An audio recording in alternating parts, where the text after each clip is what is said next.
स्पंदन charitable ट्रस्टच्या विचारमंचावरील सर्व मान्यवर, ज्यांची आज आमची पहिल्यांदाच भेट होते ते शिवपुरस्कार प्राप्त होते सर आणि आपण सर्वजण नावानं ओळखली जातात.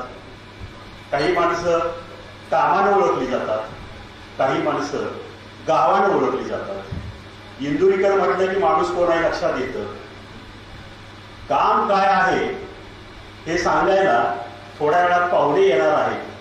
त्यांचं काम तुम्ही नावानं ओळखायला संदीप डाके म्हटलं की आता डाकेवाडी काळगाव तालुका पाटण जिल्हा सातारा. परंतु आजपासून इथून पुढं संदीप हा नुसत्या नावानं नाही तर तो नावानं कामानं आणि गावानं सुद्धा ओळखला जाणार आहे. मी त्याच्याही पुढे मी जाऊन सांगेन संदीप म्हणजे अनेकांना काम करण्याची उर्मी देणारी संधी आहे, ती तुम्हाला आम्हाला मिळालेली आहे.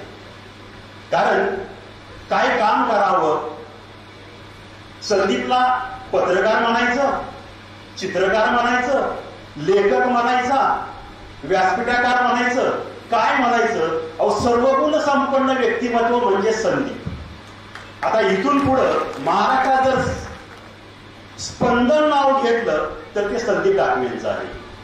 हे प्रत्येकाच्या लक्षात येईल आणि हळूहळू हे तसंच घडत